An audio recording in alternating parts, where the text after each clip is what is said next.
Salut à tous, heureux de vous retrouver après 2 semaines d'absence. J'espère que vous avez apprécié la compagnie de ma consoeur Razia Atman. Vous suivez Football Planet sur Africa News, votre chaîne panafricaine. Tout de suite, les titres. Élection Fédération ivoirienne de football, un camouflet et une pilule amère pour Didier Drogba. L'ancien capitaine des éléphants de Côte d'Ivoire n'a pas réussi à avoir le soutien de l'association des footballeurs ivoiriens.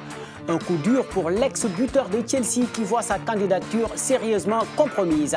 Il y a 1 an, l'Algérie retrouvait le goût du sacre en Coupe d'Afrique des Nations. C'était en Égypte.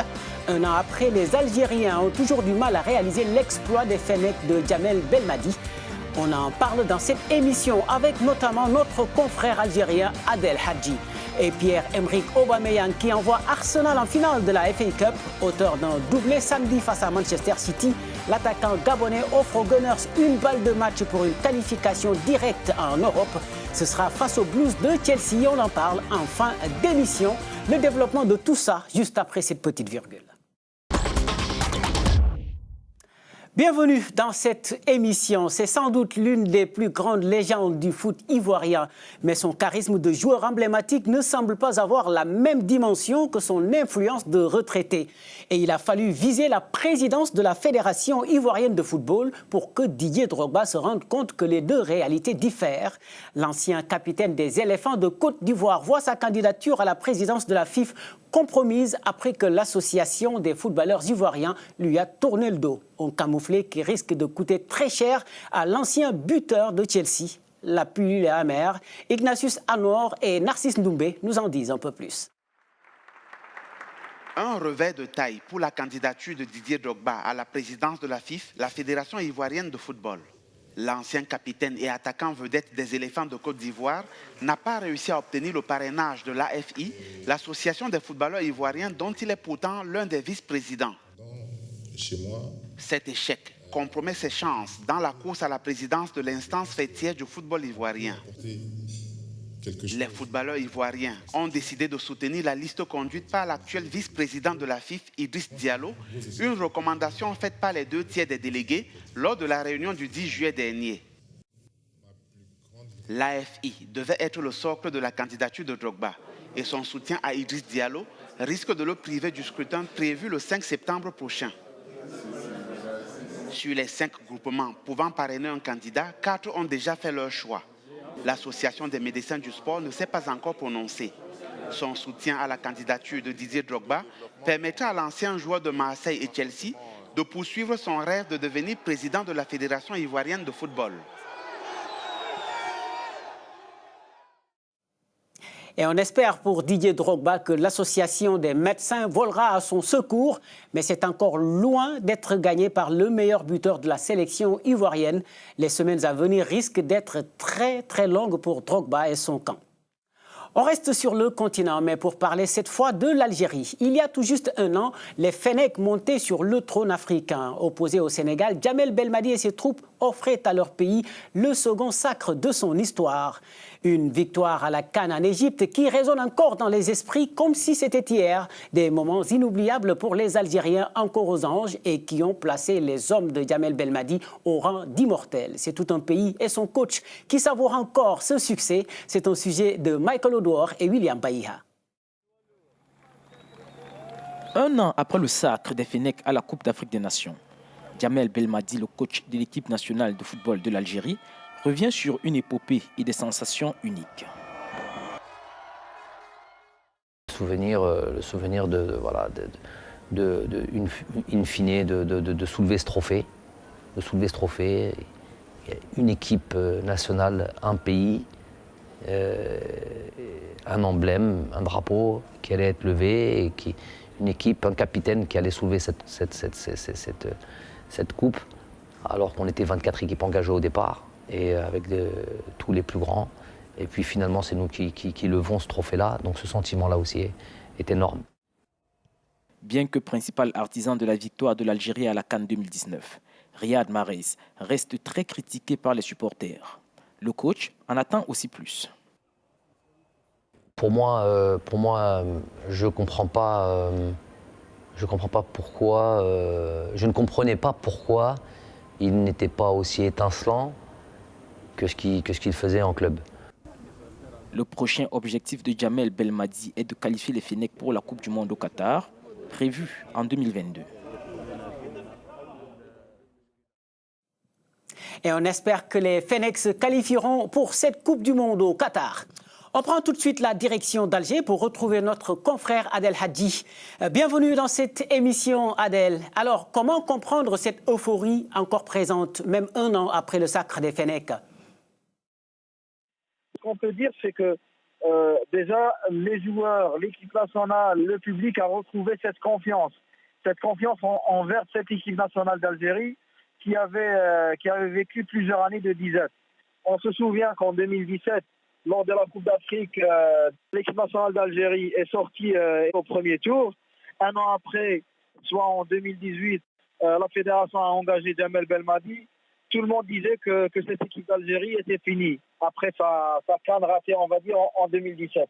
Mais Belmadi, qui connaît très bien la maison, en étant un ancien joueur international, ayant déjà joué pour l'équipe d'Algérie au début des années 2000, a su comment redresser la barre et a su comment redonner confiance à cette équipe avec des joueurs qui étaient là depuis 2014.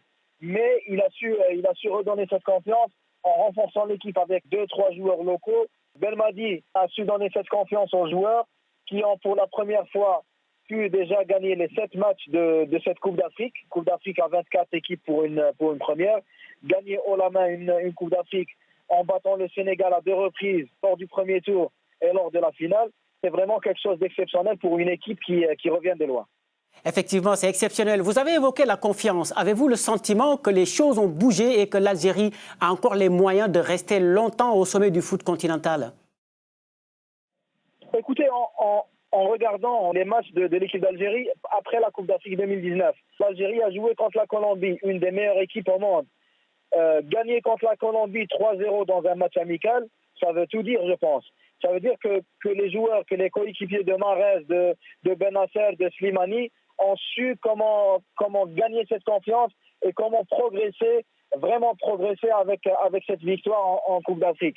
N'oublions pas aussi que sur le plan personnel, les joueurs ont su également, après la Coupe d'Afrique, donner le meilleur d'eux-mêmes dans leur club.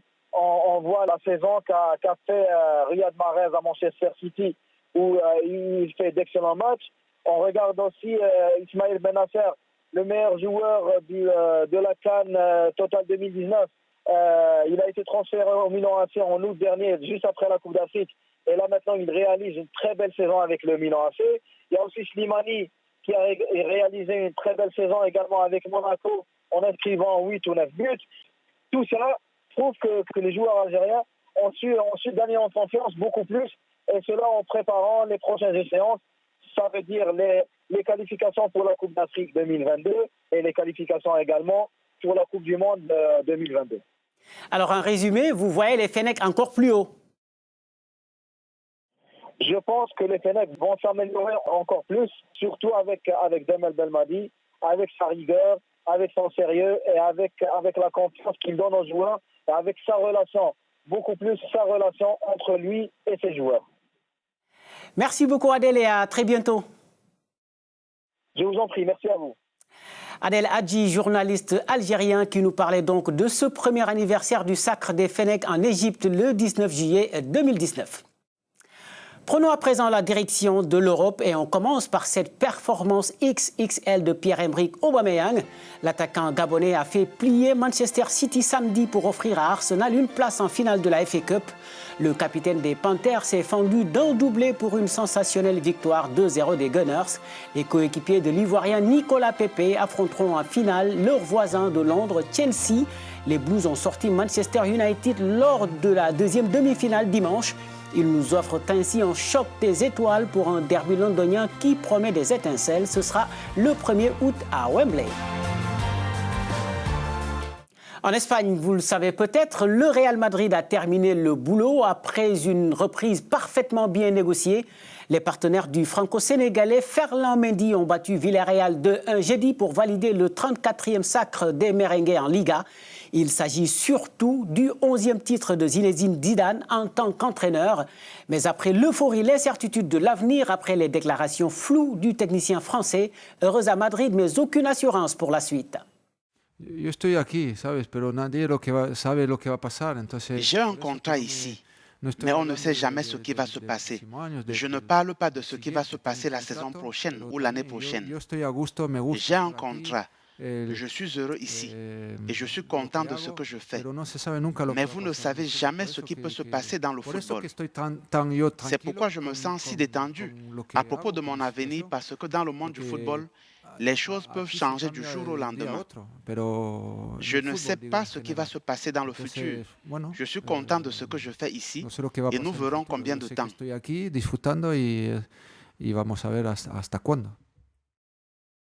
Et une seule certitude, Zizou sera bien sur le banc madrilène lors du 8e de finale. Retour à Manchester City le 7 août prochain. Le même jour, l'Olympique lyonnais se rendra sur la pelouse de la Juventus Turin.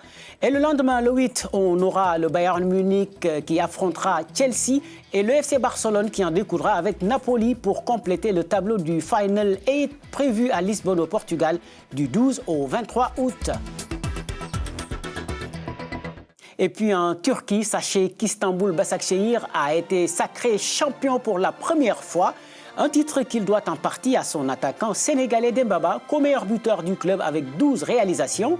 2 autres Africains figurent également parmi les champions. Il s'agit du Cap-Verdien Carlos dos Santos Rodriguez, dit Ponk, et du Nigérian Azubuike Goodson Okechukwu. A noter que l'attaquant sénégalais Papis Demba Cissé a terminé 2e du classement des meilleurs buteurs de cette Super League version 2020. Nous voici donc arrivés au terme de cette émission. Vous pouvez la retrouver sur notre site web www.africanews.com. Merci de rester en compagnie de nos programmes. Football Planet revient la semaine prochaine. Excellente semaine. Ciao.